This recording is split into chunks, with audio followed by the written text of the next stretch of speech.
같이 기도하시겠습니다.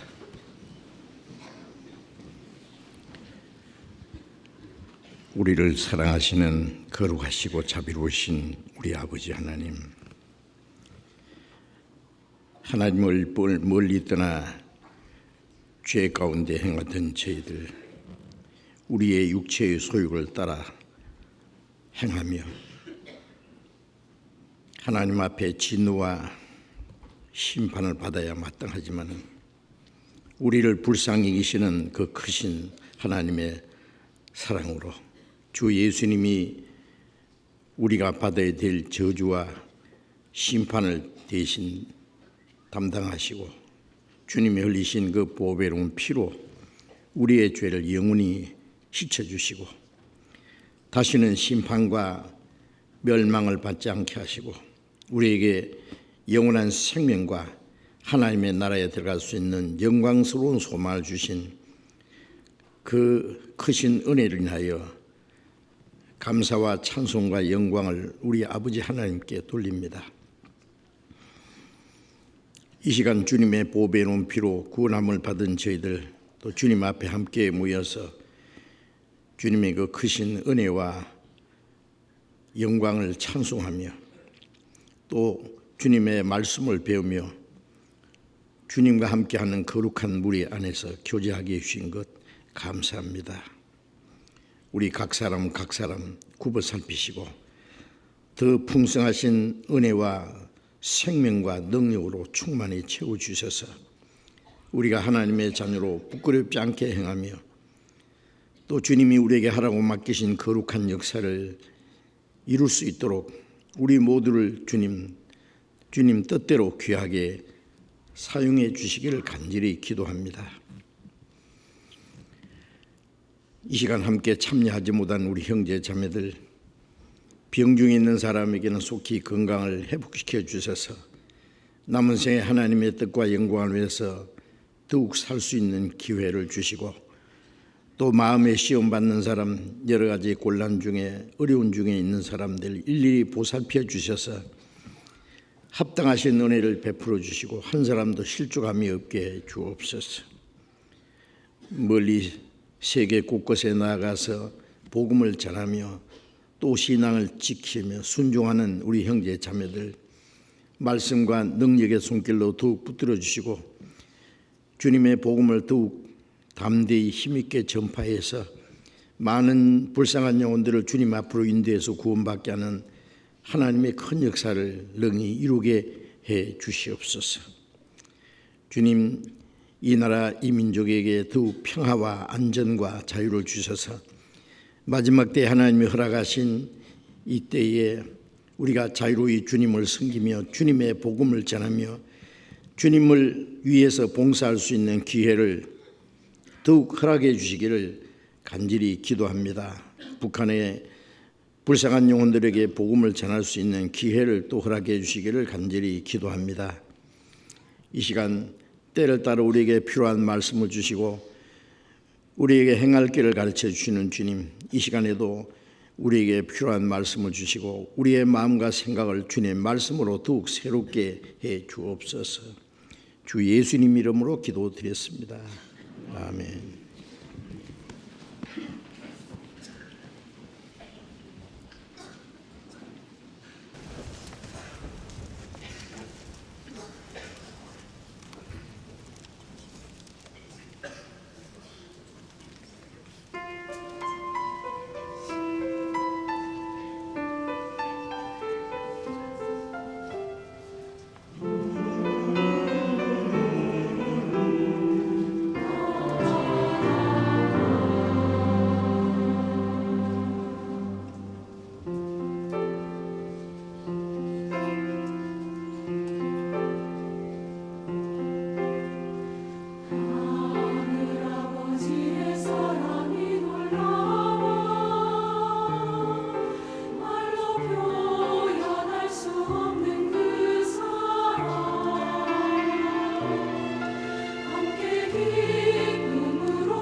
성경 찾겠습니다. 에베소서 2장을 찾겠습니다. 에베소서 2장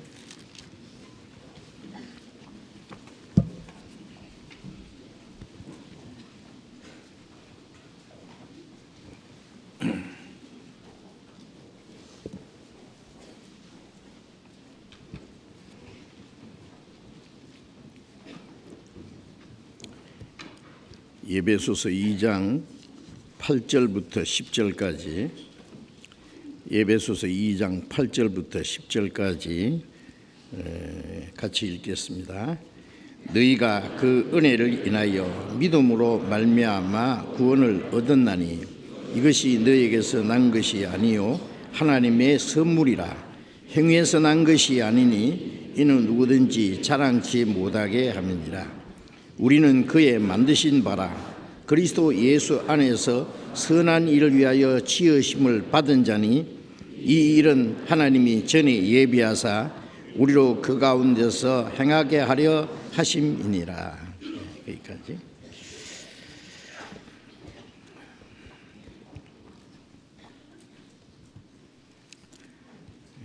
아시는 대로 우리 한국에는 안보 상태나 또 경제적인 사정이 아주 어렵습니다. 물론 경제적인 그 모든 것들이나 어려운 일들은 세계적인 현상입니다마는 우리가 살고 있는 이 나라에 어떤 일이 일어나고 있는지 우리도 알아야 되고 또 그 일을 위해서 그리스도인들이 어떤 모습으로 대해야 될 것인지도 생각을 해야 될 겁니다. 소돔 고모라가 의인 10명이 없어서 멸망한 것 우리가 다 알고 있습니다. 그런데 예레미야 5장 1절에 보면은 예루살렘 안에 하나님이 찾으시는 의인 한 사람이 없어서 하나님이 바벨론으로서 예루살렘을 멸망시키고 바벨론의 포로로 잡아가서 70년 동안 포로 생활하고 그때부터 600년이라는 긴 기간 동안에 이방 권력에 그들을 붙여서 고통을 받게 한 일을 우리가 알고 있습니다. 의인 한 사람이 없어서 예루살렘이 멸망하고 이스라엘 민족이 수백 년 동안 고통을 받게 된 원인이었다는 것을 생각할 때에 우리가 뭘 생각해야 됩니까? 우리 개인의 신앙생활 또 가정적인 문제, 국가적인 문제도 하나님 보실 때 그리스도인들이 어떻게 사느냐에 따라서 그 흥하고 망하는 그 운명이 좌우될 수 있다는 것도 우리가 생각을 해봐야 되겠습니다. 하나님의 하시는 일이 끝나면은 하나님도 우리를 보호하시고 도와주셔야 될 이유가 없으실 겁니다. 이스라엘 민족이 하나님의 말씀을 순종하고 하나님의 기뻐하시는 일을 행할 때에 하나님은 그 나라를 지켜주시고 또 축복해 주셨습니다. 그러나 그들이 불순종하고 마음이 하나님을 떠날 때는 하나님이 이방 나라를 들어서 이스라엘 민족을 철저히 징계하시는 그런 일들을 이스라엘 역사에서 많이 볼 수 있습니다. 이스라엘 역사뿐 아니라 하나님의 역사가 나타나는 그곳에 역시 하나님의 관심과 하나님의 다스리심이 있다는 것을 우리는 잊지 말아야 됩니다.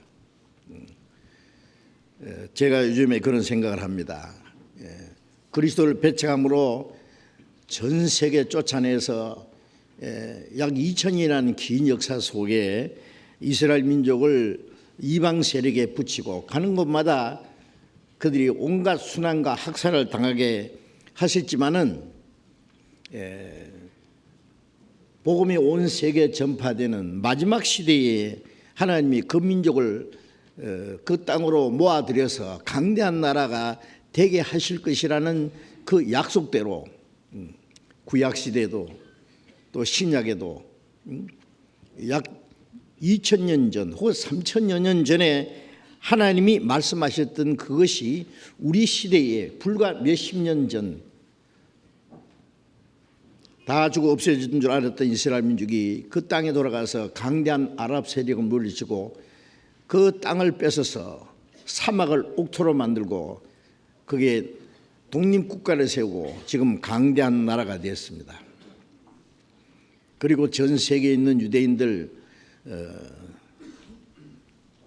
다 모아봐야 그 숫자가 약 1800만 명밖에 되지 않는다고 하는데 그들이 전 세계 경제를 장악하고 그 경제의 힘으로 정치가들 뒤에서 막강한 세력을 가지고 그들은 문화나 예술이나 각 분야에서 막강한 세력을 가지고 있다는 것을 생각할 때 이것은 우리 상식으로는 도저히 이해할 수 없는 하나님이 하신다고 말씀할 수밖에 없습니다.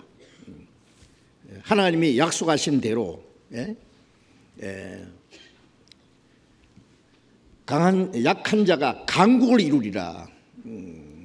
전 세계 수역받던 민족으로 칭찬과 명성을 얻게 하리라. 그 말씀이 우리 시대에 이루어졌습니다.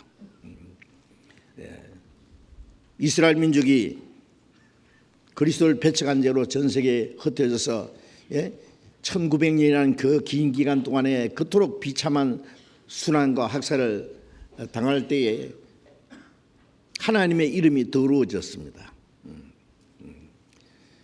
이스라엘 민족을 괴롭히고 그 민족을 죽이는 사람들이 말하기를 이 민족이 하나님 백성 아이가 하나님의 택한 백성이 왜 하나님이 주신 땅에서 쫓겨나서 이렇게 비참하게 됐느냐, 하나님이 어디 있느냐고.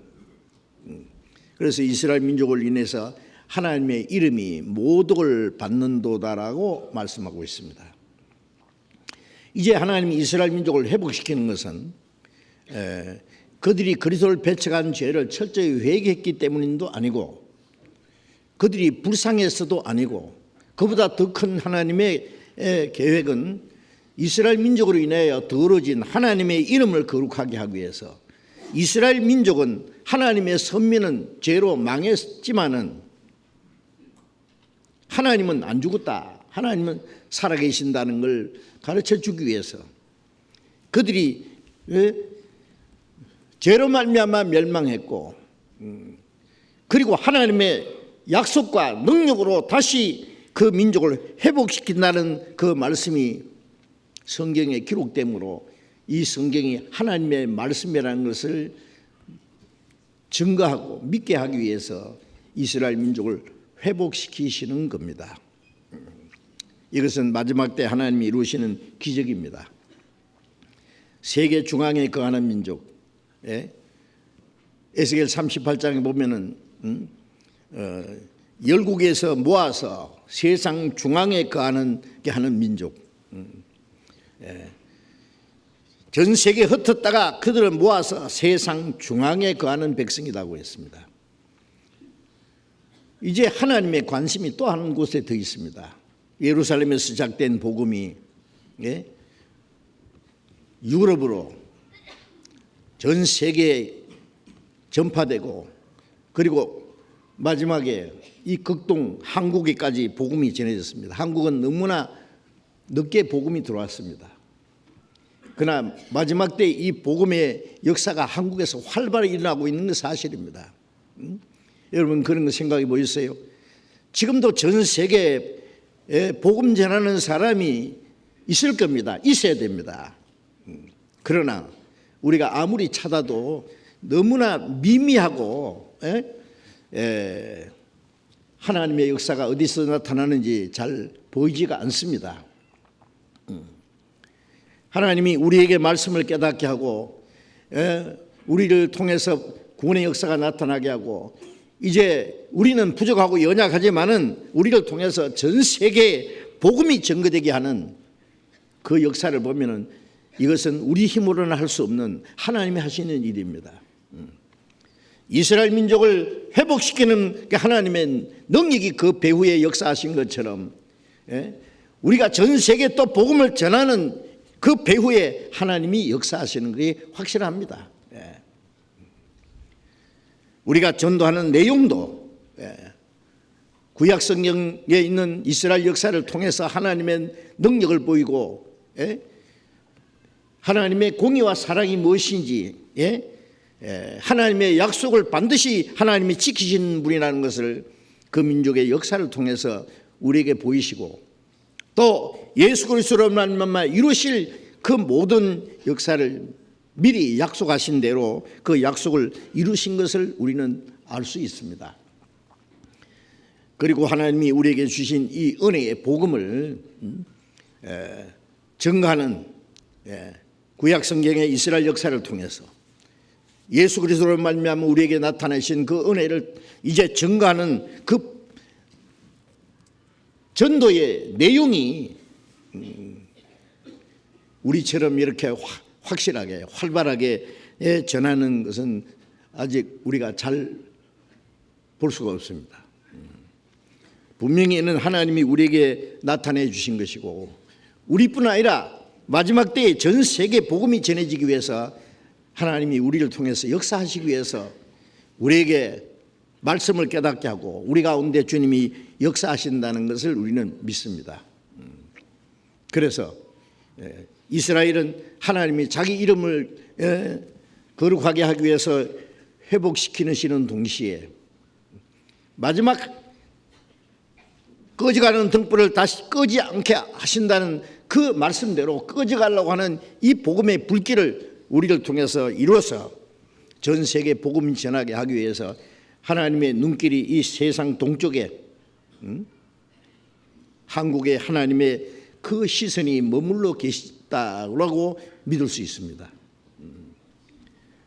이것은 괜히 하는 얘기도 아니고 스스로 우리를 위로하기 위한 것이 아니라 분명히 하나님의 눈길이 우리를 지켜보시고 있습니다. 왜냐하면 하나님의 택한 이스라엘 민족도 귀중하지만은 하나님의 독생자 예수 그리스도의 보배로운 피로 구속함을 받고 성령으로 말미암아 하나 된 주님의 몸된 교회가 이스라엘 민족보다도 훨씬 더 귀중하기 때문에 이스라엘 민족은 땅에서 택한 백성, 아브라함에게 약속하신 그 가나안 땅을 받기 위해서 택한 백성이라면은 예수 그리스도로 말미암아 구원받은 하나님의 자녀들은 영원한 천국을 주시기 위해서 택한 백성입니다. 그러니까 영원한 천국에서 하나님과 함께 영원히 영광을 누릴 그 천국 백성들이 훨씬 이 땅의 백성보다 훨씬 더 귀중한 것이 사실입니다. 하나님이 우리를 통해서 역사하시는데 하나님이 우리를 안 도와주시겠어요? 교회 역사에 보면은 많은 고난이 있었습니다. 예루살렘에서 시작된 복음이 사도들이 살아있을 때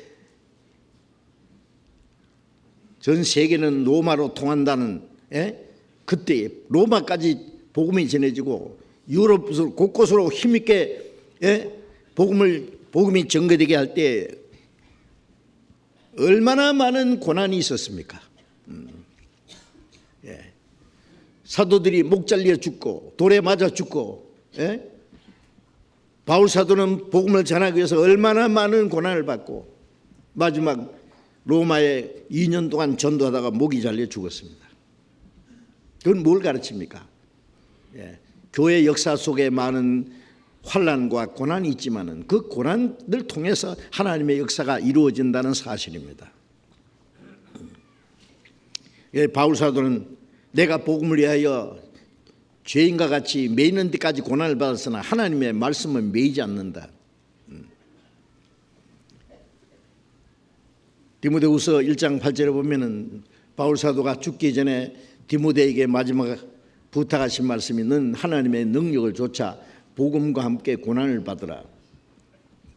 하나님의 능력은 복음 고난을 통해서 역사하십니다. 그러니까 우리가 어떤 고난과 환난과 역경이 있다고 해서 하나님 우리와 같이 계시지 않는 것이 아닙니다. 바울이 루스드라에서 전도하다가 돌에 맞아서 죽었다고 성 밖에 갖다 내버렸는데 또 살아서 루스드라에 들어갔어요. 예? 아십니까? 하나님이 고난을 주시지 않는 것이 아니라 고난을 통해서 역사하신다는 것을 우리는 알 수 있어요. 그래서 우리가 어떤 고난과 환난이 있어도 조금 더 이상하게 생각할 거나 두려워할 것이 아니라 하나님이 우리를 통해서 역사하신다는 사실을 아셔야 됩니다. 그래서 바울 사도는 내 약한 것과 궁핍과 환난과 곤난을 기뻐하노니 이는 내가 약할 때 곧 강함이라. 우리가 연약할 때에 환난과 고난을 통해서 때로는 궁핍함이 있을 때에 하나님이 우리 가운데 역사하신다는 사실도 잊지 마셔야 됩니다. 분명한 것은 하나님의 은혜로 구원을 받았고 우리는 성령으로 하나 된 거룩한 무리 안에 주님의 몸된 교회 안에 있고 하나님의 성령이 우리 가운데 역사하신다는 사실입니다. 하나님이 우리와 함께 하시면 아무도 우리를 해칠 자가 없습니다. 사탄의 권세도 하나님의 교회를 무너뜨릴 수 없습니다. 어떤 세력도 하나님의 역사를 막을 수 없습니다. 북한은 방금이라도 전쟁을 일으킬 기세를 보이고 있습니다. 저는 가만히 지켜보면 우리가 아무리 평화를 하려고 그러고 대화를 하려고 해도 그들은 뒤에서 계속 핵무기를 만들고 그럼 그들의 그 속셈이 뭐냐? 우리는 생각할 수 있습니다. 적화 통일을 그들도 통일을 부르짖습니다만 평화 통일보다는 적화 통일을 원하는 것 같습니다. 그 밑에 깔린 세력들의 그 모든 모습들이 그러나 하나님이 허락하지 않으면 결코 그들이 우리를 침공할 수 없습니다. 그러니까 이 어려울 때일수록 우리가 더 하나님을 의지하고 그리스도인들이 정신을 차리고 마땅히 할 일을 해야 됩니다. 하나님이 보호하사 우리나라 만세 그 애국가도 우연히 생긴 것이 아니라고 생각합니다. 하나님이 보호하시는데 보호하실 이유가 있어야 됩니다. 그리스도인들이 하나님 말씀을 순종하고 하나님이 맡기신 역사를 이루시는 동안에 반드시 우리를 보호하십니다. 그래서 이 민족이 흥하느냐 망하느냐 안전하냐 못하냐 그것은 한국에 있는 그리스도인들이 어떻게 사느냐에 따라서 바뀔 수 있다고 생각합니다. 그리스도인들이 불순종하면 할 일을 하지 않으면 잘못되면 이스라엘 민족이 불순종할 때 하나님이 이방세를 들어서 치시는 것처럼 우리가 마땅히 할 일을 하지 않으면 정신을 차리지 않으면 어떤 일이 일어날지 모릅니다. 그러나 우리가 어려울수록 더 하나님을 의지하고 하나님이 우리를 통해서 역사하신다는 사실을 잊지 말고 우리가 마지막 하나님의 역사를 위해서 복음을 위해서 순종하면서 살면은 하나님은 마지막 순간까지 하나님이 우리를 지키실 것을 우리는 확신할 수 있습니다. 지난 몇 주 동안 우리가 주일날 에베소서 2장을 통해서 죽은 자와 산자와 죽은 자에 대한 말씀을 지금 전해드리고 있습니다. 에베소 2장 1절에 허물과 죄로 죽었던 너희를 살리셨도다. 우리가 구원받았다는 사실은 아담 안에서 죄로 말미암아 죽었던 영혼이 살아난 거죠. 죽은 지 나흘 된 나사로를 주님이 말씀으로 살렸습니다. 아담 안에서 영혼이 죽은 지 4,000년 된 그 영혼들을 주님의 말씀으로 살리실 것을 보여주신 겁니다. 죽은 자, 허물과 죄로 죽은 자들이 그대로 죽은 상태에서 육신까지 죽으면 영원한 둘째 사망, 불못에 들어간다는 사실을 우리가 알고 있습니다. 그 영혼이 멸망받을 운명에서 하나님 우리를 살리셨다고 하는 것은 놀랍지 않습니까? 우리의 영혼을 사망에서 생명으로, 사탄의 권세에서 하나님의 품속에 들어오게 하셨습니다. 그래서 하나님 보실 때는 예수 그리스도 안에서 거듭난 성도들, 산자와 죽은 자, 믿지 않는 사람들뿐 아니라 하나님을 믿기는 믿되 거듭나지 못한 모든 사람들은 하나님 보실 때 죽은 자들입니다.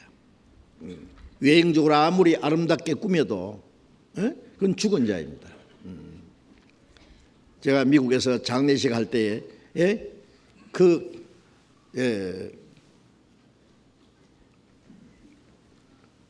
죽은 사람의 관을 밀고 들어오는 걸 봤습니다. 그 조문객들이 그 얼굴을 한 번씩 봐야 됩니다. 위에 반신 옷을 그대로 입혔습니다. 평소에 입는 옷, 좋은 옷을 입히고 그 다음에 얼굴에 화장을 했습니다. 잠자는 사람같이 깨끗하게 만들어놨습니다. 그러나 죽은 자입니다. 아무리 얼굴이 아름답고 세상 학식이 있고 유명임을 받고 온갖 것이 다 있을지라도, 아니면 종교적인 그 경건한 모양이 있다고 할지라도 거듭나지 못한 사람은 하나님 보실 때 여전히 죽은 자입니다. 죽은 자를 아름답게 꾸미는 것뿐입니다. 우리는 그런 것을 생각해 봐야 됩니다. 하나님이 그 가운데서 우리를 살리셨습니다. 요한복음 5장 25절에 죽은 자들이 하나님의 아들의 음성을 들을 때가 오나니 곧 이때라. 듣는 자는 살아나리라. 죄와 허물로 죽었던 영혼이 하나님의 그 은혜의 말씀을, 복음을 듣고 깨달을 때 우리 영혼이 살아났어요. 듣는 자는 살아나리라. 이제 죽은 자의 생활과 산자의 생활이 어떻게 다른지를 알아야 됩니다. 죽은 자와 산자는 천국과 지옥의, 산자와 죽은 자는 천국과 지옥의 차이잖아요. 그러면 천국과 지옥 가서 다른 겁니까? 이 땅에 사는 동안에도 뭔가 달라야 됩니다. 그렇잖아요. 천국 갈 사람과 지옥 갈 사람이 살아가는 모습이 비슷하다, 그럴 수는 없어요. 산자와 죽은 자가 뭐 같이 어울려 산다, 그것도 이상한 일입니다. 그럴 수 없습니다. 이제 하나님이 우리를 구원하신 것은 긍휼에 풍성하신 하나님이 우리를 사랑하신 그 큰 사랑을 인하여 허물로 죽은 우리를 그리스도와 함께 살리셨다. 우리의 구원의 근원은 오직 하나님의 사랑입니다. 그 긍휼에 풍성하신 하나님이 우리를 구원하기 위해서 자기의 독생자를 죄 있는 육신의 모양으로 보내서 죄 없는 그분에게 죄를 짊어져서 우리 대신 하나님의 진노와 심판을 받게 하시고, 그가 죽으시고 사망의 권세를 깨치고 부활하심으로 우리에게 그 부활의 생명을 주셨습니다. 그리스도와 함께 살리셨고 또 함께 일으키사 우리를 그 저주받은 운명에서 하나님이 우리를 끌어냈다고 말해요. 그리고 그리스도 예수 안에서 함께 하늘에 앉히시니 우리 죄를 사하시고 우리 영혼을 살리시고 우리를 그 저주받을 운명에서 끌어올려서 그리스도와 함께 하나님의 영광의 보좌에 앉히셨다. 우리 몸은 아직 땅에 살지만은 우리 위치는 저 위에 있습니다. 우리 자리는 저 위에 준비되어 있습니다. 천사보다 더 높은 영광스러운 자리, 아십니까? 그래서 우리는 이제 그 놀라운 사실을 잠시도 잊지 마셔야 됩니다. 하나님이 우리를 구원하기 위해서 하신 일이 얼마나 크고 놀랍지 않습니까? 그래서 그 사실을 먼저 깨달은 사람들이 하나님의 은혜를 알지 못하는 사람에게 복음을 전해야 된다는 것은 너무나 당연한 일입니다. 그래서 초대교회에 먼저 구원받은 사람 120명의 오순절에 성령이 강림하자마자 베드로를 앞장서서 복음이 전해지고 하루에 3,000명, 5,000명이 구원받는 역사가 계속 있었고 그 역사는 오늘 우리까지 연결됐습니다. 그리고 복음이 전해지는 동안에 얼마나 많은 그리스도인들이 많은 고난과 희생을 당하고 죽기까지 했는지 모릅니다. 우리에게 자비하심으로써 은혜의 풍성함을 오는 여러 세대에 나타내야 합니다. 전하게 하려 합니다.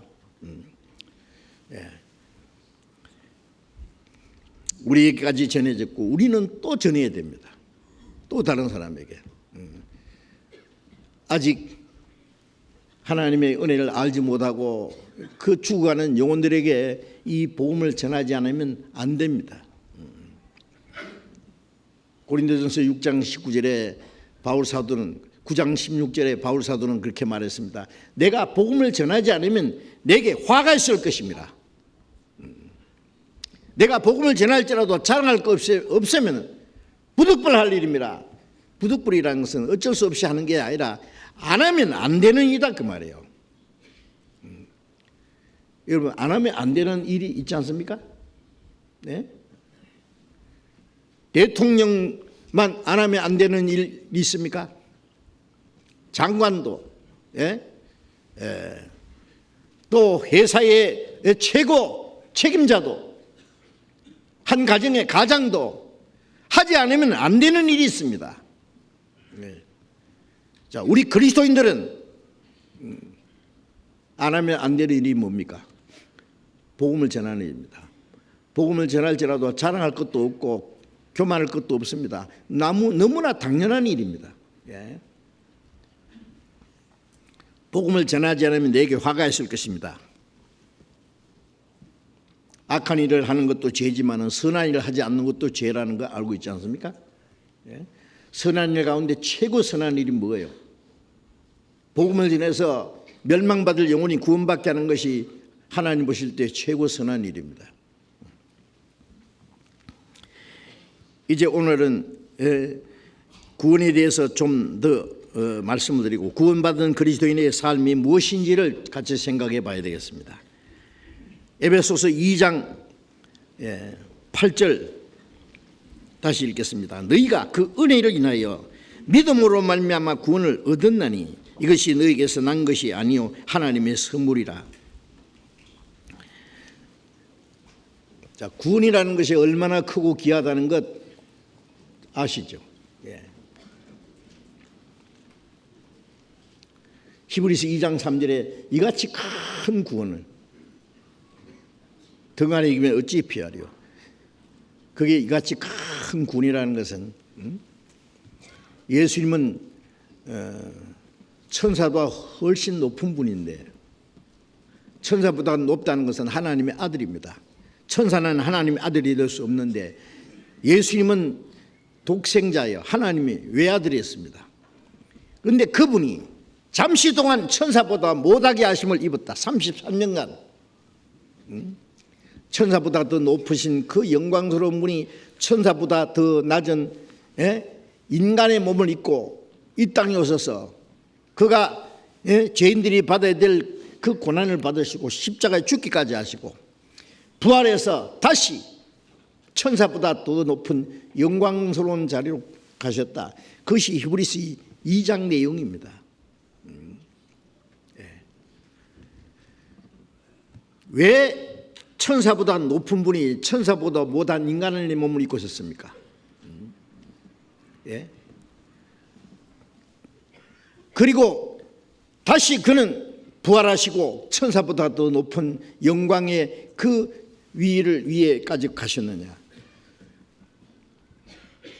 하나님이 사람을 하나님의 형상대로 창조하신 것은 천사는 를 창조하신 목적과 다릅니다.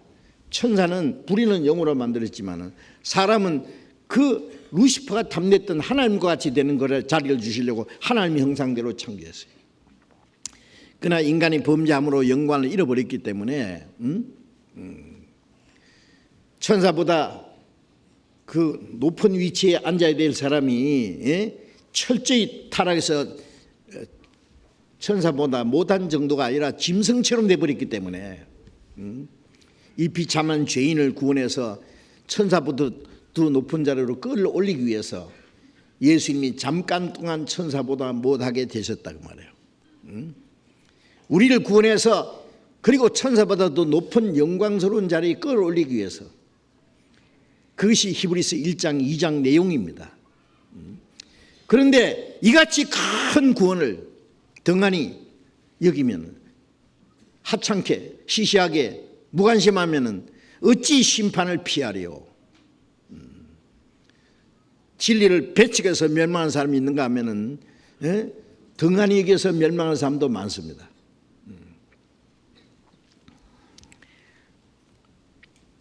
우리가 받은 구원이 얼마나 크고 귀하다는 것을 항상 생각해야 됩니다. 성경을 배우면 배울수록 우리가 받은 구원이 얼마나 귀중하다는 걸 더욱 깨닫고, 그걸 깨닫는 만큼 감사와 기쁨이 넘칩니다.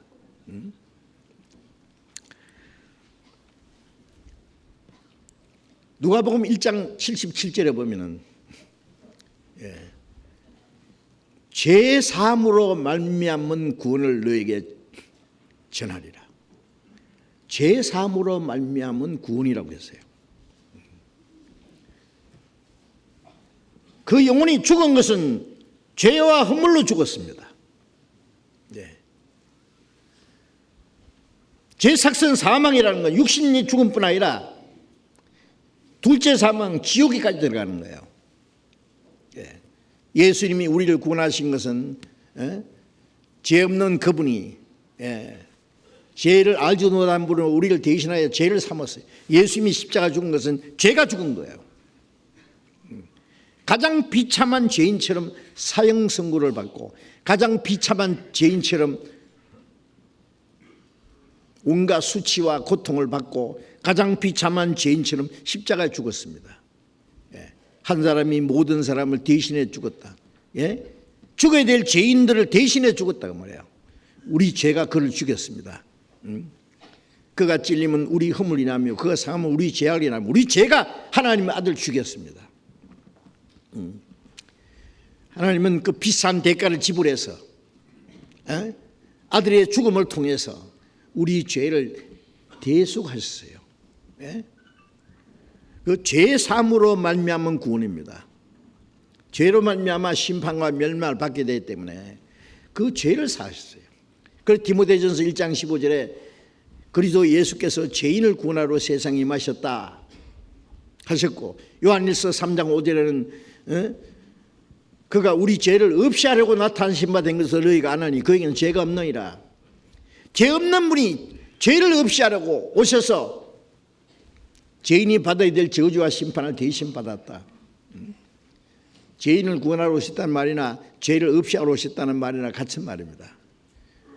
어떤 사람이 한 10억을 빚져서 그걸 못 갚아서 감옥에 들어갔다면 그 사람 건져주려면 10억 갚아줘야 해요. 100억 빚었으면 100억 갚아주면 됩니다.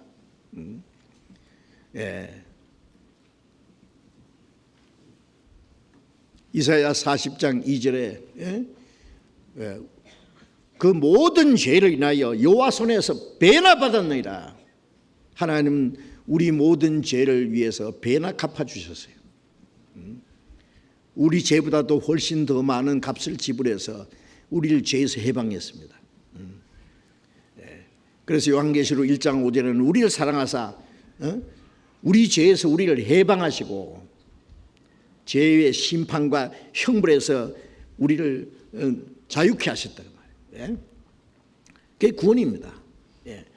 그러니까 죄 사함 받았다, 구원 얻었다 같은 말이죠. 그래서 요한복음 에베소서 1장 7절에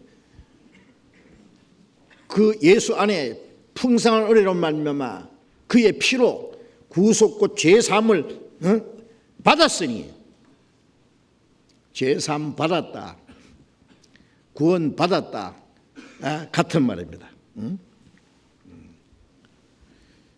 골로새 1장 6절에 이 복음이 너희에게 이르매 너희가 듣고 참으로 하나님의 은혜를 깨달은 날부터, 이 복음 안에는 하나님의 은혜가 있습니다.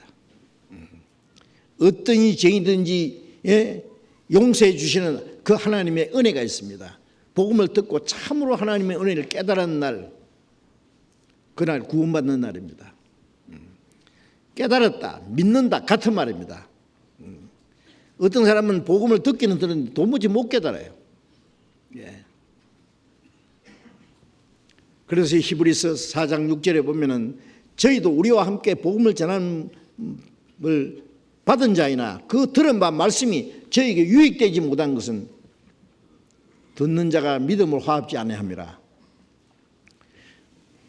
구원은 하나님의 은혜로 거저 주시는 것이지만은 그 구원을 받는 수단은 믿음이라는 통로를 통해서 우리가 받는 거예요.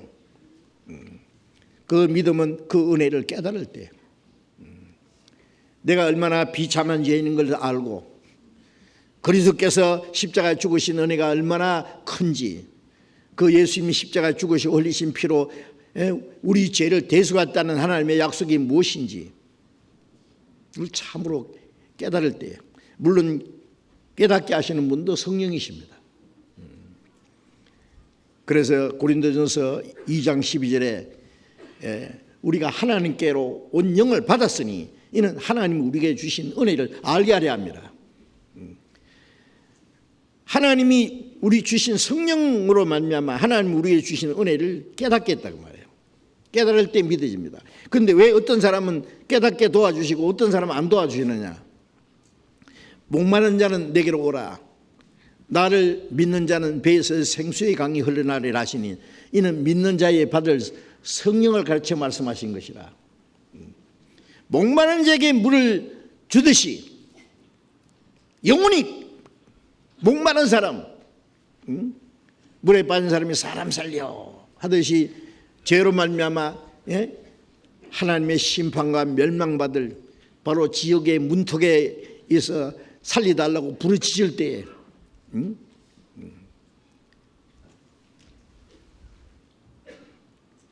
하나님이 구원받도록 도와주십니다. 목마른 자에게 물을 줍니다. 간절히 갈망하는 사람에게 성령으로 도와주셔요. 깨닫도록 도와주신단 말입니다. 로마서 1장 16절에 바울 사도는 내가 복음을 부끄러워하지 않으니 이 복음은 모든 믿는 자에게 구원을 주는 하나님의 능력이라. 복음은 모든 믿는 자, 어떤 사람이든 상관없습니다. 미국 사람이나 유럽 사람이나 한국 사람이나 저 남미 사람이나 아프리카 사람이나 누구든지 선한 사람이나 더 악한 사람이나 누구든지 모든 믿는 자에게 주시는 하나님의 구원을 주시는 하나님의 능력이다. 이 복음을 전하면은요, 간절히 구원받기 원하는 사람이 복음을 들으면 그냥 깨달아요. 저는 어떤 사람 전도해 보면은요, 그냥 만나자마자 당장 구원받는 사람이 있고, 어떤 사람은 여러 번 말씀을 듣다가 깨닫는 사람이 있고, 어떤 사람은 복음을 수십 번 듣다가 깨닫는 사람도 있어요. 왜? 그 마음 준비가 될 때에 간절한 마음 있을 때 하나님께서 깨닫게 해주십니다. 하나님은 겸손한 자에게 은혜 주신다고. 겸손이 뭐예요? 멸망받을 운명이 있다는 걸 알고 구원받기 간절히 원하는 것이 가장 중요한 겸손입니다. 하나님 앞에. 교만하는 자를 물리친다는 것은, 사람 앞에는 겸손한데 하나님 앞에 교만한 사람도 있어요. 그것은 자기가 꽤 의로운 사람이라고 생각하는 게 있잖아요. 모태신자고, 수십 년 교회 다녔고, 교회에서 믿음 좋다고 칭찬받고, 스스로 의롭다고 생각하는 사람, 그런데 한 번도 하나님의 은혜를 참으로 깨달은 일도 없고 구원받은 경험도 거듭난 일도 없는 사람이 벌써 자기는 만세전부터 택했다고, 그게 착각 속에 스스로 자기 자만 속에 빠져 있는 거예요.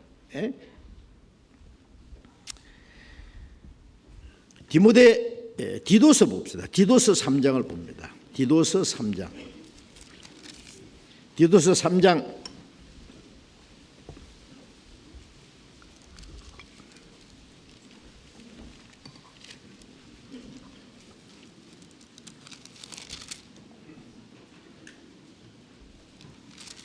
3장 4절 5절을 같이 읽읍시다. 우리 구주 하나님의 자비하심과 사람 사랑하심을 나타내실 때에 우리를 구원하시되 우리의 행한 바 의로운 행위로 말미암지 아니하고 오직 그의 긍휼하심을 조차 중생의 씻음과 성령의 새롭게 하심으로 하셨나니. 우리 구주 하나님의 자비라는 것은 불쌍히 여기는 거죠. 사람 사랑하심을 나타낼 때 하나님이 우리를 사랑하신 그 큰 사랑, 얼마나 사랑했습니까? 하나님의 사랑을 배척하면은 소망이 없어요. 우리를 구원하시되 우리의 행한 바 의로운 행위로 말미암지 아니하고 오직 그의 긍휼하심을 조차 중생의 씻음과 성령의 새롭게 하심을 하셨느니. 중생은 거듭났다는 말을 한문으로 표현한 겁니다. 중생, 다시 태어난 걸 말이죠. 중생은 물과 성령으로 거듭나야 된다고 했는데 예수님이 십자가에 죽으시고 흘리신 피로 우리 죄를 씻어주신 거예요. 씻음과 성령의 새롭게 하심을 하셨나니. 예수님이 죽으시고 흘리신 피로 우리 죄를 씻어주시고 부활의 생명으로 우리를 새롭게 했습니다. 그러니까 거듭나는 안에는 씻음과 새롭게 하심, 속죄와 새 생명, 이 두 가지가 동시에 있습니다. 죄 씻음과 성령의 새롭게 하심, 그는 하나님이 우리에게 새 생명을 주셨다는 말씀입니다. 이것은 우리의 행한 바 의로운 행위로 말미암지 않았다. 오직 우리를 불쌍히 여기는 하나님의 자비와 하나님의 사랑을 나타내셔서 예수님이 십자가에서 그 사랑을 나타내 주셨습니다. 그러니까 우리의 구원의 근원은 100% 오직 하나님의 사랑 안에 있다는 사실이지 말입니다. 어떤 사람 그래도 뭐 내 공로가 조금이라도 들어가지 않겠나. 어떤 사람은 자기 눈물을 보태게 하려는 사람이 있고 자기 공로를 보태려고 하는 사람이 있고. 우리 영혼이 구원받아서 천국 가는 데는 예수 그리스도의 공로 외에 아무것도 필요 없습니다.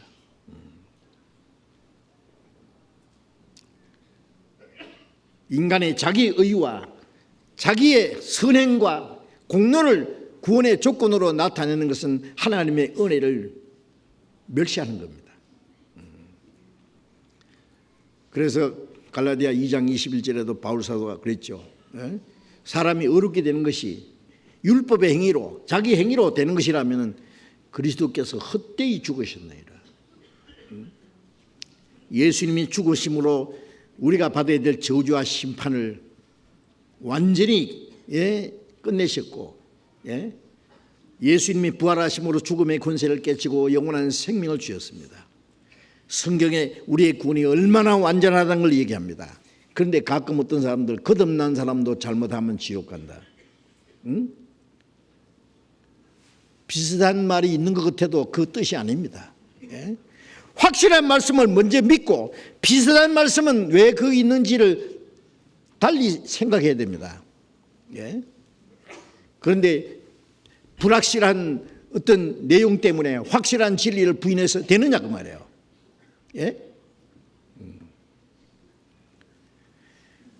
내가 저에게 영생을 주노니 영원히 멸망치 아니할 터이요 또 저희를 내 손에서 빼앗을 자가 없나이라.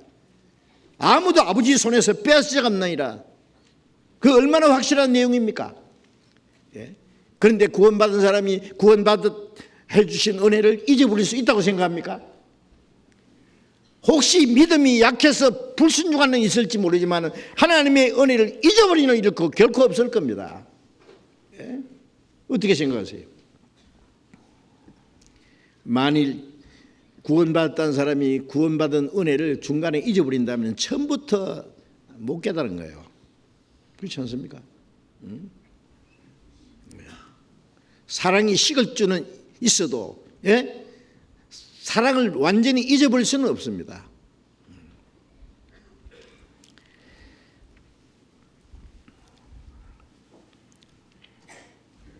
요한복음 4장 10절에 예수님이 그 사마리아 여자에게 물 좀 달라고 그랬습니다.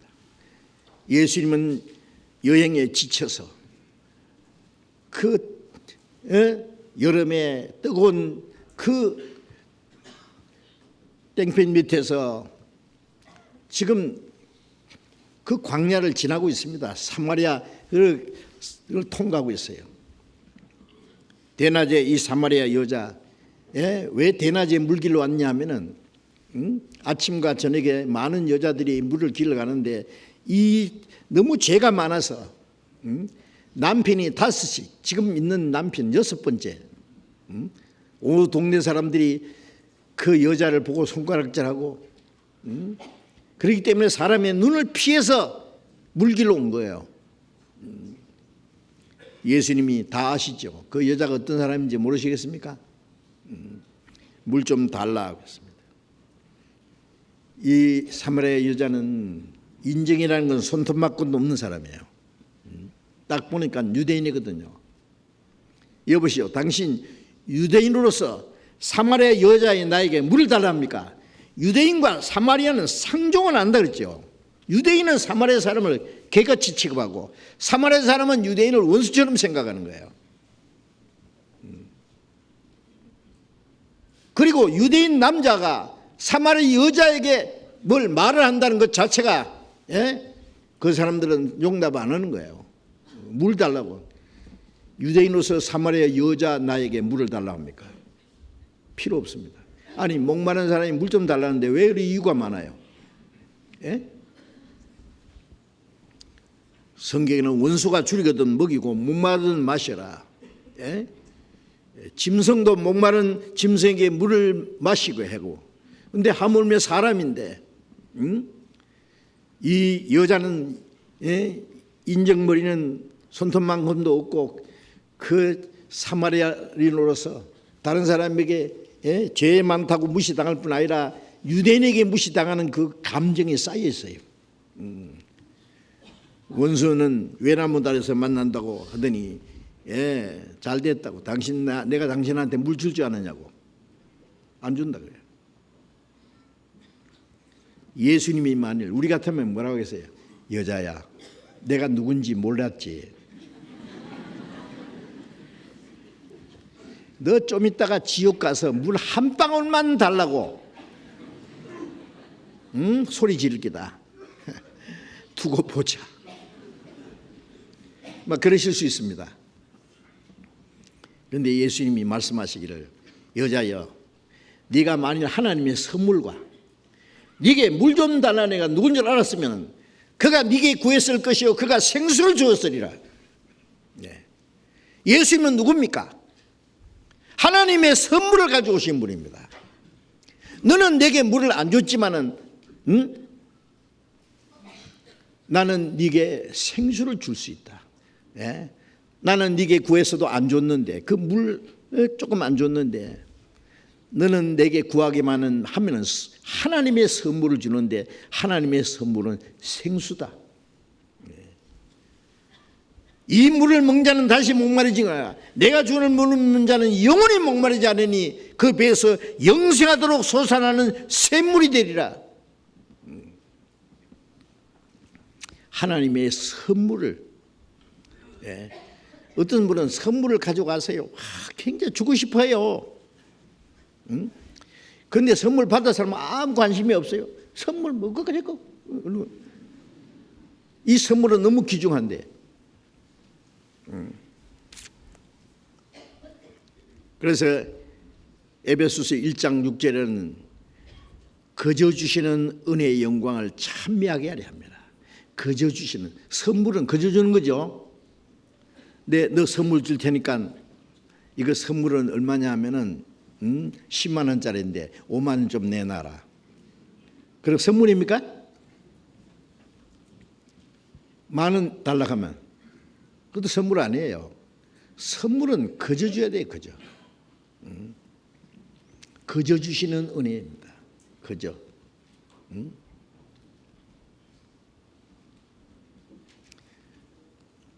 저는 그런 얘기 들었어요.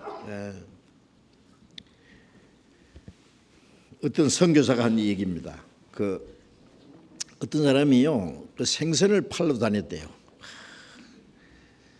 추운 겨울에요. 생선 사려, 생선 사려는데 아무도 내다보도 않아요.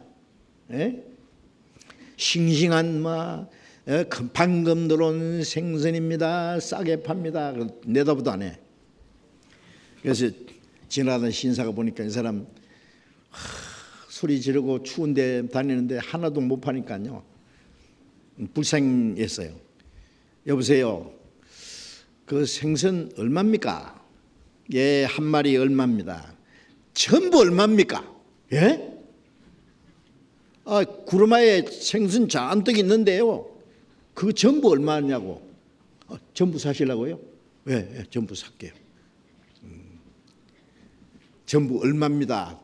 그래 계산해 가지고 돈을 딱 줬어요. 됐지요. 그러니까 이 생선 장사가 감사합니다 이렇게 한꺼번에 다 사주셔서, 그럼 어디다 갖다 드릴까요? 갖다 주는 게 아니라 이 생선을 다시 파세요. 그런데 뭐라고 하느냐 하면은, 생선값 다 받은 생선, 달라고 하면 거저 주는 생선 사세요. 그렇게 하는 거예요. 그래서 시킨 대로 했죠. 예? 거저 주는 생선 사고요. 생선값은 다 받았기 때문에 달라고 하면 거저 주는 생선이요. 사람들이 저 사람 웃기는 소리 안 해.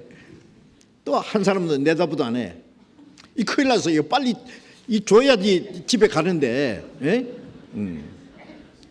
그래도 소리를 안 하는 거예요. 그래서 근데 어떤 애가요, 뭐예요? 아저씨 거저 주는 거 맞아요?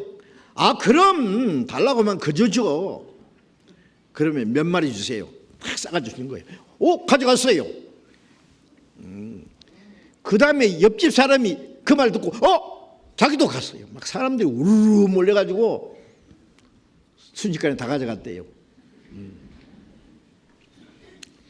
자, 거저 준다 그러면 사람들이 잘 안 믿는데, 먼저 받은 사람이 얘기하면 힘이 있죠. 그죠? 나 거저 주더라. 아저씨 왜 거저 주세요? 이거 생선값 다 받았어요. 돈 많은 사람, 마음 좋은 사람이요, 제가 다 사줬어요. 그러니까 달라는 사람은 거저 주라 했기 때문에 거저 주는 거예요.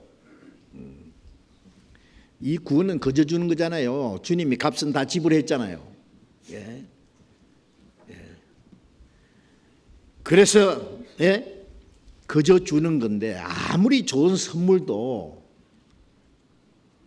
받아야 되지. 안 받으면 소용없잖아요. 그렇죠? 받아야 돼요. 아무리 값진 선물도 주고 싶어 하는데 끝까지 안 받으면 자기하고 상관없어. 지옥 갈 죄인이 당장 예수님 옆에 달려주는 강도가 죽기 직전에 회개하고 내 영혼을, 내가 주님 나라에 가실 때 날 좀 생각해 주세요, 날 좀 구원해 주세요 하니까 주님이 오냐, 너와 나와 낙원에 들어가리라. 그날 지옥으로 떨어진 사람이 바로 지옥 문전에서 바로 천국으로 갔어요. 그 사람 구원받는 게나 우리 구원받는 게나 뭐가 달라요? 똑같아. 정말 놀라운 일입니다.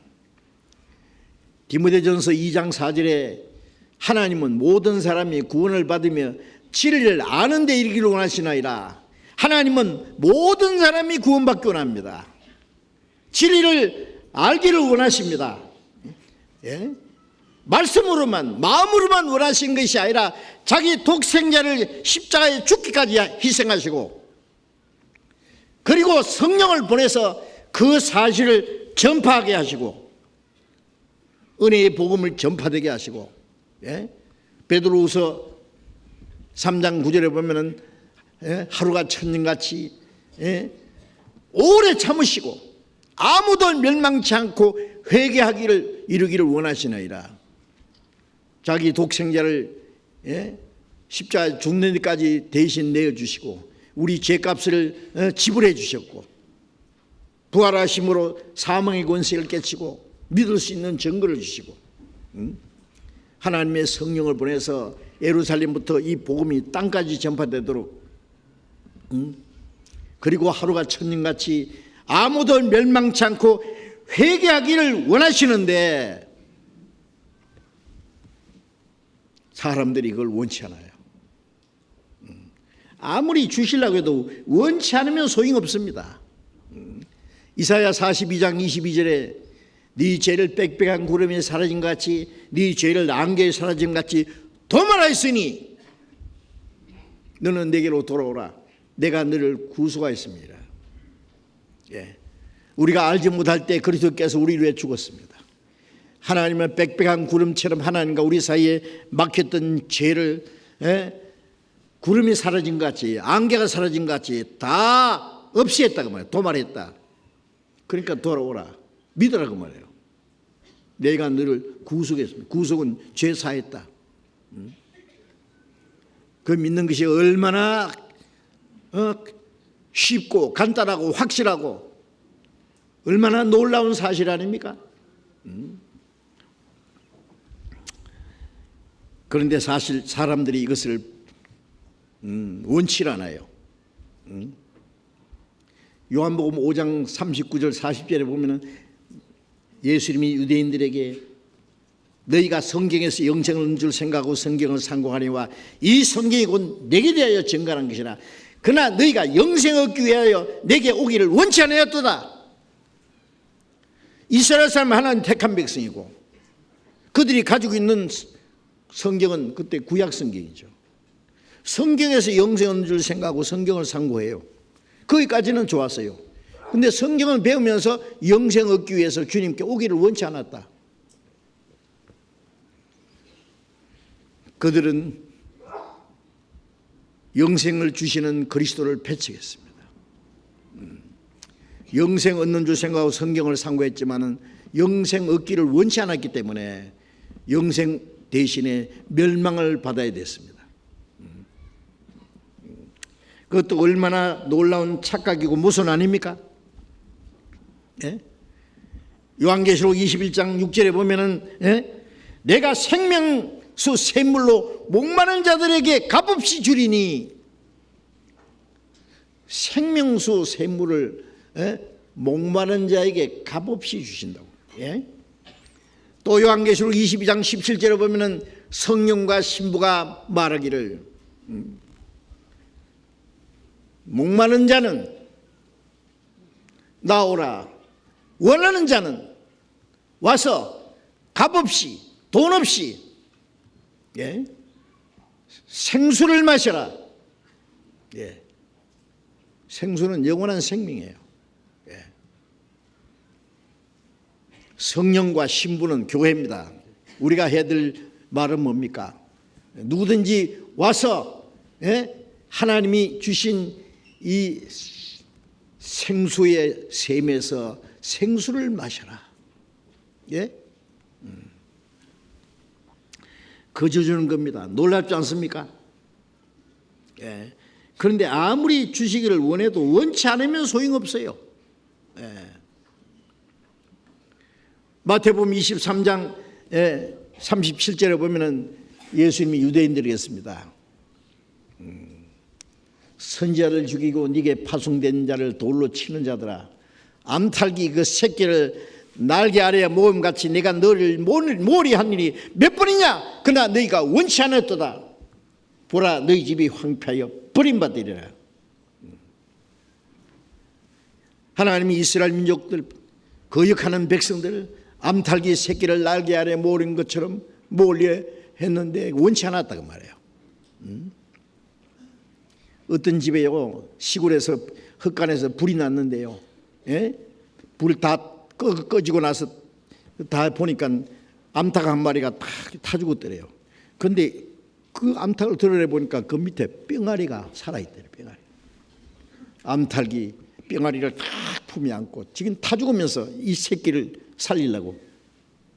예, 예. 어떤 사람, 예, 불이 났는데요, 예, 아버지가 어린 딸을 안고 몇 층에서 뛰어내렸어요. 아버지는 죽었어요. 딸은 너무나 딱 안고 있었기 때문에 다치지 않고 살아났대요. 예, 얼마나 큰 사랑입니까? 예? 하나님이, 예? 그 자기 독생자를 보내서 십자가 죽기까지 하심으로 그 하나님의 사랑의 품속에다가 그들을 불러 모으려고 새끼를 날개 아래 모음같이 모래하는데 원치 않았다 그랬어요. 그들이 원하는 것은 로마를 정복하고 이스라엘 독립시켜주고, 예?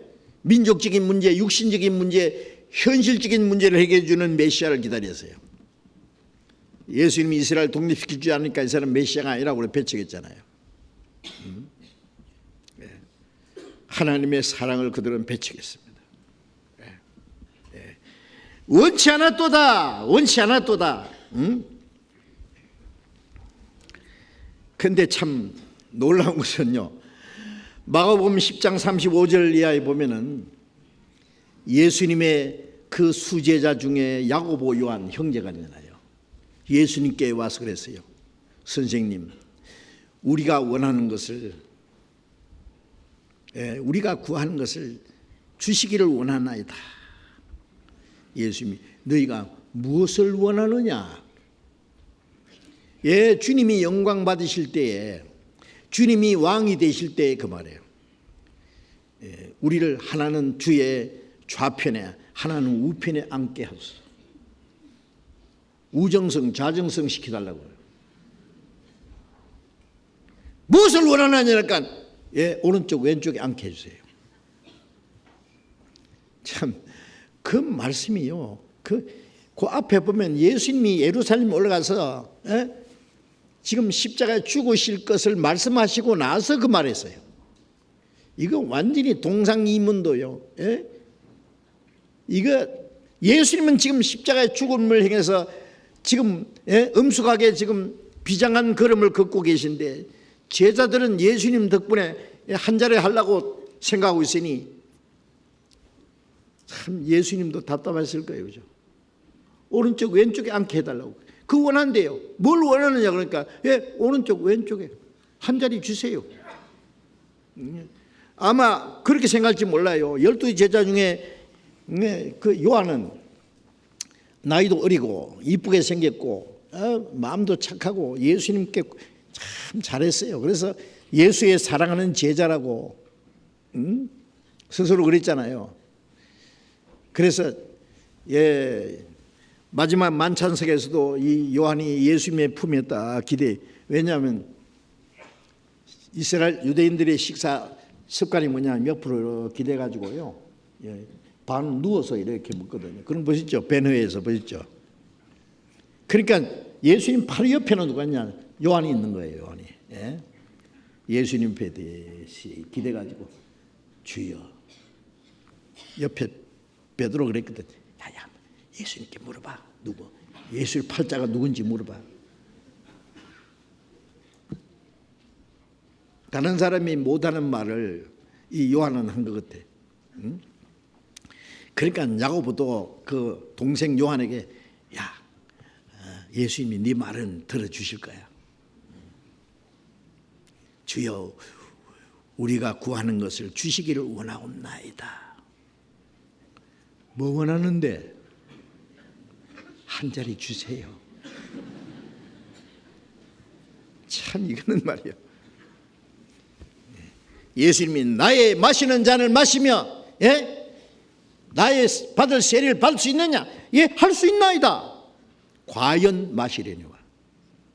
예수님 마시는 잔은 십자가잖아요. 십자가. 고난이에요. 과연 마시려냐. 그러니까 그 중에 12제자 중에 야고보가 제일 먼저 목자를 죽었잖아요. 그게 그들이 원했던 거예요. 과연 마시려니와.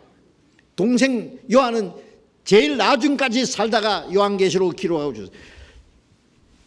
빨리 죽는 것도 순교를 당하는 것도 고난이고 주를 위해서 평생 사는 것 더 큰 고난이라고 할 수 있어요. 과연 마시려니와. 좌우에 앉는 것은 내가 너희에게 줄 것이 아니니라.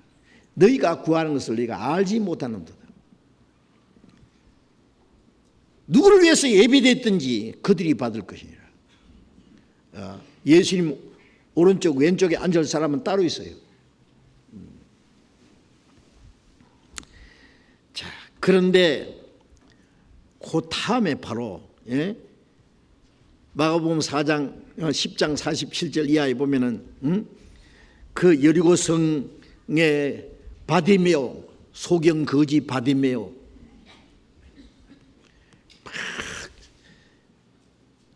나를 불쌍히 여서서 막 소리 지르는 거예요. 옆에 있는 시끄러! 더 소리 지르는 거예요. 이 시간 지나면은 나 평생 못 고친다. 예수님은 죽은 사람도 살리고 문둥병자 깨고 속에 눈을 뜨게 한다는 말씀 듣고 예수님이 지나가시는 골목에 앉아가지고 잠도 안 자고 밥도 안 먹고 막 매일 기다리는데 마지막 지금 찬스예요. 막 있는 힘을 다해서 소리 질러요. 조용하라고 막 시끄럽다고 그러니까 더 소리 질러. 예수님이 머물러 서였습니다. 저를 부르라. 무엇을 원하느냐? 선생님, 보기를 원하나이다. 네 믿음대로 될지어다. 즉시 눈이 열렸죠. 뭘 원하느냐 물어보세요. 점심값 줄까? 점심값 줄까? 그러면 점심 예수님은 점심값 없는데 어떡하고. 문둥병자에게 무엇을 원하느냐? 깨끗되기를 원합니다. 주님은 우리에게 뭘 원하느냐고 물으십니다. 요즘에 예수 믿는 사람들 기도하는 것들 보면 뭘 달라고 그렇게 막 기도하는데 우리 아들 대학교 합격 딱 원하는 대학 들어가게 해주시고 남편 사업 잘 되게 해주시고 온 가족들 건강하게 해주시옵시고 만사가 형통하게 해주시옵시고 며느리 떡떡거비 같은 손자 하나 낳게 해주시옵시고 아파트 하나 신청했는데 노량청으로 당첨되게 해주시옵시고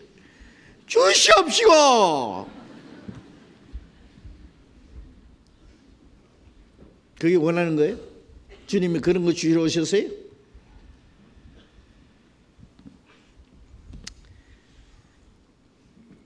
우리가 구원을 받았다는 것이 얼마나 놀라운 것인지 예수님은 구원해 주려 오셨고 우리는 구원을 받으러 왔습니다. 주님은 영생을 주시러 오셨고 우리는 그 영생을 받으러 왔습니다. 왜 하늘에서 땅에 내려오셨습니까? 땅에 있는 죄인을 하늘에 끌어올리기 위해서 오셨습니다. 왜 우리가 땅에 태어나서 몇십 년 삽니까? 하늘나라 들어가기 위해서. 그런데 자기에게 가장 필요한 게 뭔지 몰라. 사람은 죽는 날까지요. 죽는 날까지 자기에게 가장 필요한 것이 뭔지를 몰라요. 하나님은 우리가 원하는 것을 주시는 게 아니라 우리에게 가장 필요한 것을 주시는 분입니다. 그런데 우리가 가장 필요한 것이 뭔지 알고 그걸 받기를 원해야 돼요. 원하냐고 물어보십니다. 구원받았다는 말은 죄사함 받았다, 의롭다함 받았다, 또 영생 얻었다, 거듭났다, 하나님의 자녀 됐다, 하나님의 후사 됐다, 성령 받았다. 막 얼른 잡아도 막 7가지를 동시에 받은 거예요. 그보다 더 큰 것이 어디 있어요?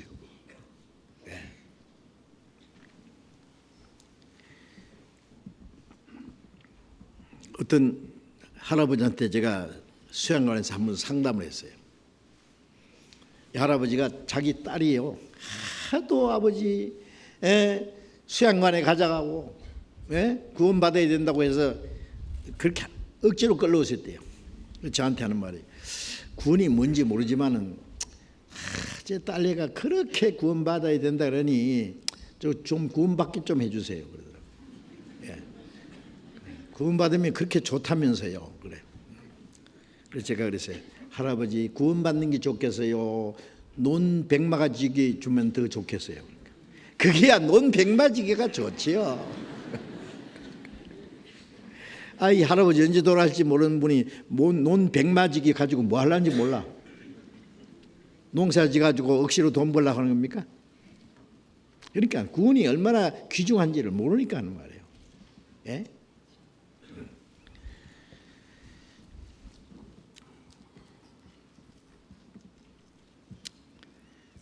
그런데 구원받자마자 우리가 뭘 느껴요? 요한복음 5장을 잠깐 펴봅시다. 요한복음 5장.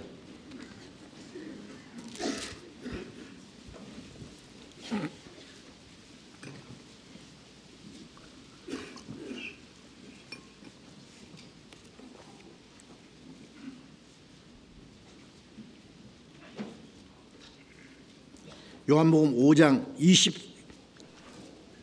24절, 요한복음 5장 24절을 같이 읽읍시다.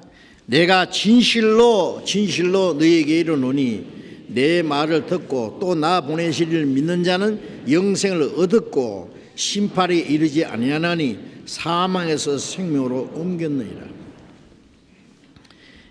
진실로 두 번 말씀할 때는 가장 중요한 말씀을 하시는 거 아시죠? 너희에게 이르노니 내 말을 듣고 또 나 보내신 이를 믿는 자는 내 말을 듣고 나 보내신 이를, 하나님을 믿는다는 말은 하나님의 약속과 하나님의 은혜를 가르치는 거예요. 믿는 자는 영생을 얻었고 구원받았다, 거듭났다, 영생 얻었다 같은 말이잖아요. 영생 얻었고 심판에 이르지 않으니, 구원받은 사람이 왜 심판을 받습니까? 저를 믿는 자는 심판을 받지 않는 것이요. 왜? 주님이 우리가 받을 심판을 다 받았기 때문에 우리는 심판받을 필요 없이 만들어놨어요. 심판을 받지 아니하는 것이요, 심판에 이르지 아니하니 사망에서 생명으로 옮겼느니라. 사망에서 영혼이 지옥 갈 운명에서 영혼이 천국 갈 운명으로 바뀌었어요. 사망 집안에서 태어나서 영생 집안으로 시집 갔어요. 운명 바뀐 거예요. 사망에서 생명으로 옮겼느니라. 이거는 과거 완료형이죠. 영생을 얻고 심판받지 않고 사망의 생명에 옮겼느니라. 어떤 사람 우리 집회하는 데 와서 여기 와 보니까 막 구원받았다, 거듭났다고 막 그러는데 굉장히 교만하게 들립니다 그러더라고요. 그래요. 이 성경 읽어줬어요. 그럼 어떻게 해야 됩니까? 죽어봐야 알지요 그러더라고요. 하나님 아시죠? 어떻게 아느냐고. 이 성경 읽어주면서 내 말을 듣고 또 나 보내신 일 믿는 자는 영생 얻을지 안 얻을지 모르겠고 심판받을지 안 받을지 모르겠고 사망의 생명으로 옮겼는지 안 옮겼는지 모르느니라. 모르느니라. 그래 돼 있어요. 믿음이라는 건 그런 게 아니에요. 확실해요. 확실해. 한국에서 뉴욕에 가는 그 항공기를 타면은 몇 시간 후에 약속된 시간에 미국 뉴욕에 도착될 것을 믿죠. 믿고 편하게 잠자도 가요. 뭐 비행기 안에서 미국 쪽으로 막 다른 박질해야 됩니까? 가만히 있으면 가요. 비행기가 사고가 나가지고 중간에 문제가 생길 수 있는 가능성은 5만 분의 1이라 그럽니다. 사실은 이 항공 사고가요 자동차보다 훨씬 적어요. 자동차 사고는 많잖아요. 항공기 사고는 아주 적습니다. 항공기 사고는 혹시 5만 분의 1이라도 있을지 모르지만은 구원받는 사람이 지옥 갈 확률은 제로입니다. 제로. 아십니까? 예. 억만 분의 1도 안 돼요. 있을 수 없는 일이에요. 예. 자, 우리 구원받은 사람 구원받자마자 이 엄청난 선물을 받았어요. 예? 어떤 사람요 거지가요 다이아몬드 세계에서 제일 큰 다이아몬드 있다 합시다. 막 수천억인지 몰라 이렇게 가지고 있어 주머니. 이게 보여주면 남 뺏어가니까요. 주머니 넣고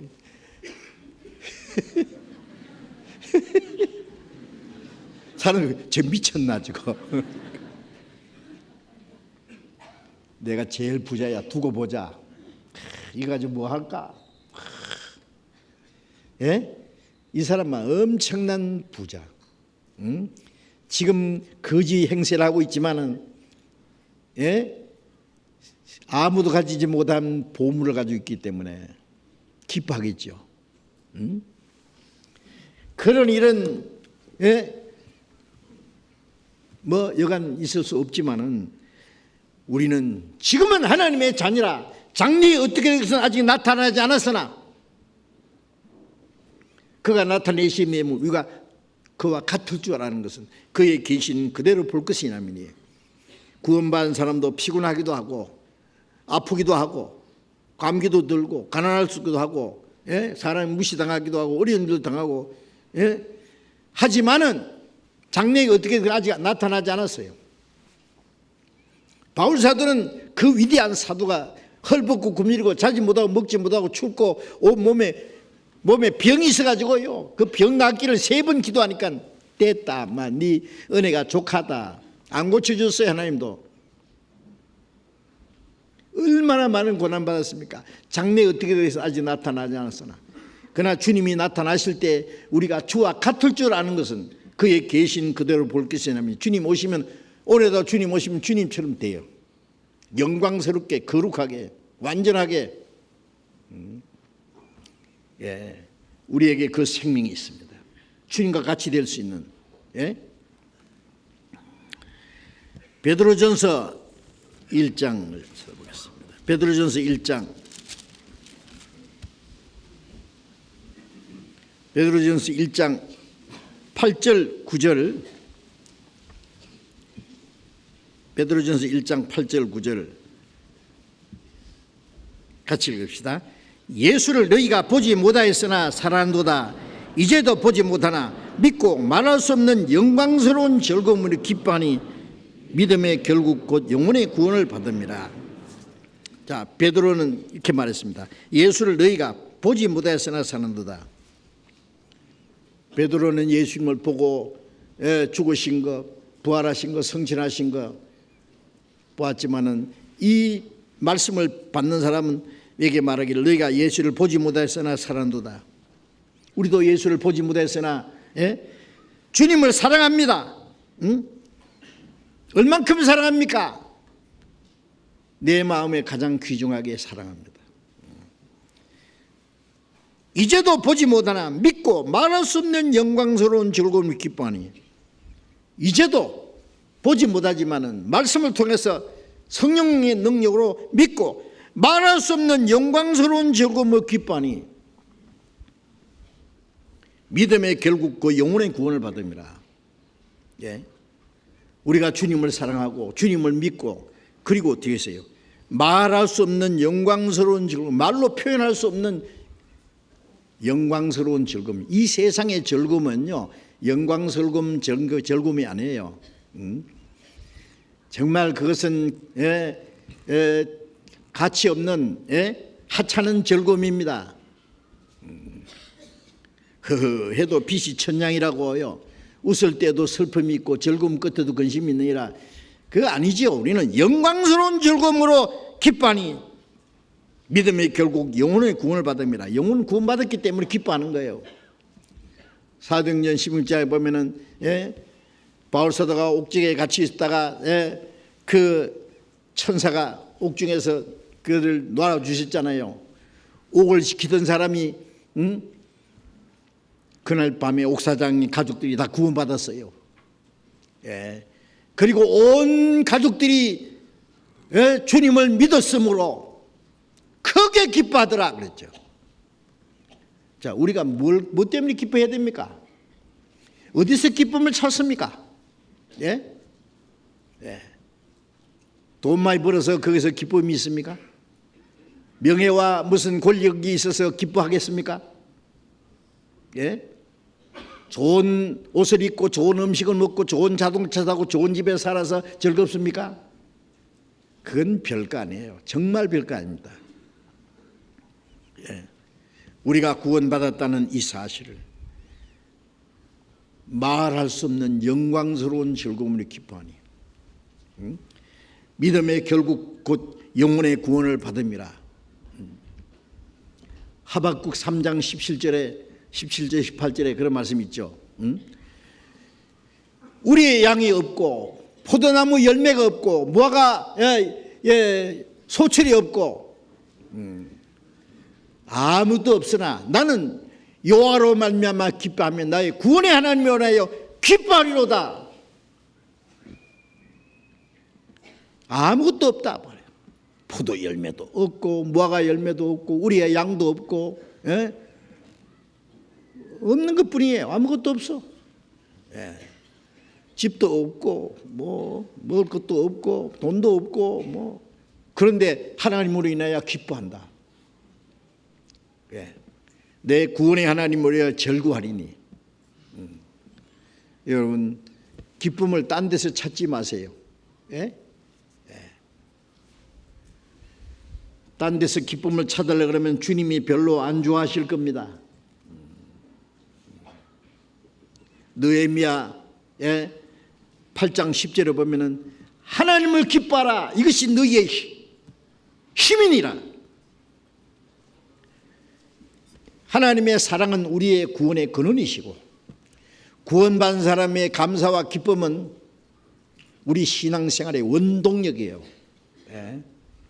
우리 마음속에 감사와 기쁨이 꺼지면 신앙생활 힘 빠져요. 우리가 주님으로 만족하고 감사하고 주님이 주신 은혜로 말미암아 기뻐할 때에 하나님의 성령이 그 속에 역사하십니다. 바울 사도는 복음을 전하다가 매를 맞고 깊은 옥에 착고에 치였어요. 저 냄새나는 지하 곰팡남 냄새나고 지각 우리는 지하 감옥에 있을 때 탄식하고 울었습니까? 기도하고 찬송했습니다. 아세요? 구원해 주신 은혜를 주님을 위해서 받는 고난을 기뻐했다고 말해요. 사도들 예수 이름을 말하니까 두들겨 패고 놓으니까 주의 이름으로 능력받는 일에 합당한 자로 여겨주심을 기뻐하였다고 해요. 기뻐. 우리는 주님을 위해서 살고 주를 위해서 받는 고난을 기뻐해야 됩니다. 잠시 후에 영원한 영광이 있다는 것을 바라보면서 말이죠. 그것이 우리의 힘입니다. 어떤 사람이 막 로또 복권을 막 장남 삼아 샀는데 그게 막 100억짜리가 당첨됐다 합시다. 어떻게 했어요? 100억짜리. 미치죠, 그죠? 죽어요. 잘못하면 죽어. 그거 별로 좋은 거 아니에요. 그 사람 조심해야 돼요. 생명이 위험해요. 아주 헷가닥해서 말하면 미쳐버리는 거예요. 제정신 아니에요. 그 돈 때문에 죽을지도 몰라요. 돈 벼락 맞으면 죽습니다. 잘못하면. 별로 좋아할 거 없어요. 그죠? 우리는 하나님의 자녀로 확실한 믿음과 소망을 가지고 순종하면서 내가 노력하고 수고한 만큼 하나님이 내게 주시는 것으로 기뻐하고 감사하고 살아야지. 세상 것에서 만족 얻으려고 엉뚱한 데서 기쁨 얻으려고 하면 안 됩니다.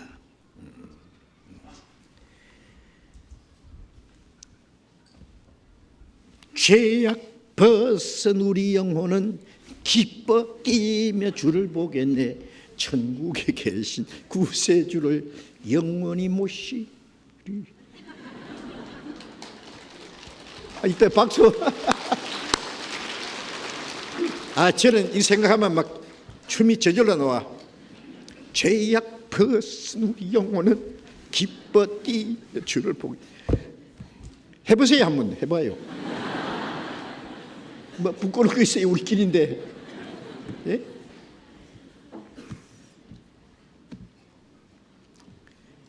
다윗이 법궤 앞에서 막 춤을 추면서 옷이 막 다 벗어질 정도로 미갈 그 안에 미갈이 세상에 저 왕이 다윗이 그랬어요. 왕이 참 춤 잘 춥디다. 그 여종들 앞에서 그 꼴이 뭐냐고. 다윗이 내가 하나님 앞에서 춤을 췄다. 왜? 내가 아무리 춤을 춰도 네가 말하는 그 여종들 앞에서는 내가 귀히 여김을 받으리라. 하나님 앞에서 기뻐해야 됩니다. 이 기쁨을요 항상 기뻐하라 했잖아요. 이 기쁨을 감추면 안 돼요. 기쁨을 나타내야 돼요. 기쁨. 그것이 우리의 신앙생활의 원동력입니다. 아시겠어요? 기쁨을 딴 데서 찾으면 시험에 듭니다. 감사와 기쁨이 항상 넘치도록. 자, 그래서 시편 116편 12절에 여호와께서 내게 주신 모든 은혜를 무엇으로 보도할까? 하나님이 내게 주신 모든 은혜를 항상 잊지 말고 감사와 기쁨을 가지고 어떻게 그 은혜를 보답할까 하는 마음으로 살아야 됩니다. 오늘 여기까지 말씀드리겠습니다. 기도하겠습니다. 자비로우신 우리 아버지 하나님, 죄로 말미암아 심판과 영원한 멸망을 받을 수밖에 없는 일을 우리를 불쌍히 여기시고 사랑하시고 주 예수님이 우리 대신 저주와 심판을 받으시고 우리 죄를 영원히 사해 주시고 아무 공로 없이 구원해 주신 그 크신 은혜 감사합니다. 하나님이 우리에게 주신 그 큰 은혜, 하나님의 선물로 말미암아 우리 영혼을 구원해 주시고 영원한 생명을 주시고 하나님의 자녀로 삼아 주시고 영원한 하나님의 나라에 들어갈 수 있는 영광스러운 소망을 주신 주님 감사합니다. 우리의 남은 생에 오직 그 하나님이 구원해 주신 은혜에 대한 감사와 기쁨을 가지고 우리의 남은 생애를 살 수 있도록 역사해 주시옵소서. 아직도 구원받지 못한 사람들, 하나님의 은혜를 깨닫지 못한 우리의 가족들, 우리의 친척 이웃들, 그들도 이 하나님의 사랑을 깨닫고 이 영원한 생명과 영광스러운 소망에 참여할 수 있도록 역사해 주시고 이 큰 은혜를 받은 우리들이 남은 생에 마땅히 어떻게 살 것을 더욱 가르쳐 주시옵소서. 주 예수님 이름으로 기도드렸습니다.